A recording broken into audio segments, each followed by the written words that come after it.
Hey everybody, Dr. Alessi. I wanted to shoot a very quick video today, and hopefully you had a wonderful holiday weekend.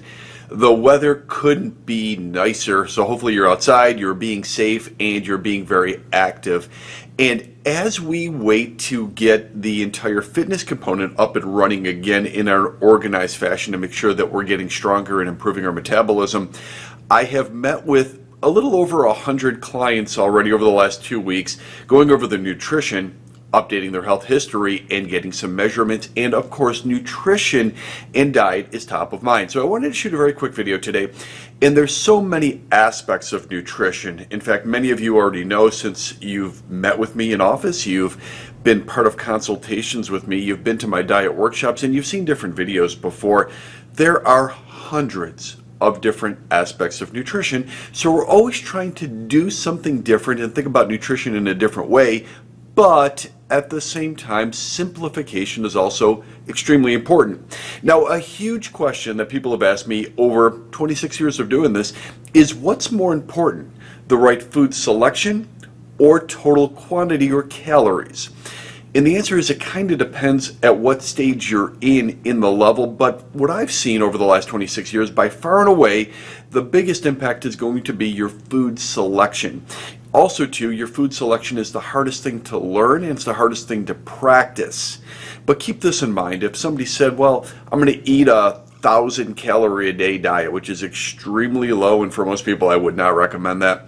But is it 1,000 calories of something that's balanced, some chicken, eggs, beef, fish, some vegetables, and some good omega fats? Or is it 1,000 calories of higher carbohydrate sugar foods such as breads and cereals and grains and candies and alcohol? It makes all the difference in the world. So the food selection is more important. But right now, though, what I wanted to talk about, though, is just getting back on track and going back to a basic 3 nutrition. Basic 3 nutrition is simply this. Most of the people that I work with are between 40 to 75 years of age, so most likely you grew up eating 3 meals a day. You had breakfast, you had lunch, you had dinner, and that was about it. After that, mom wanted you to do the dishes and put them away and get your homework done and who knows what, right? Take a bath and then go to bed. So that was how a lot of us grew up, and it's really not a bad way to spread meals out so that your insulin isn't constantly elevated. But what we have seen over the last several years, in fact, I'm going to say last several decades, is more snacking in between.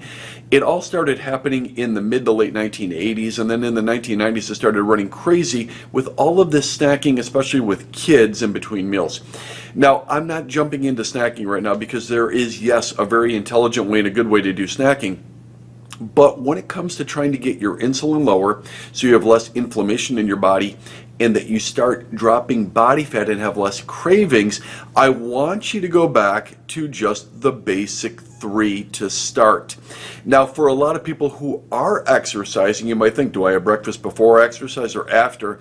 And unquestionably, and we have learned, and it's clear, that if you train first on a fasted empty stomach, you're going to burn more calories per second, per minute, per workout, and those calories are most likely going to come from fat during that time, which is extremely powerful and something that I teach my private clients all the time.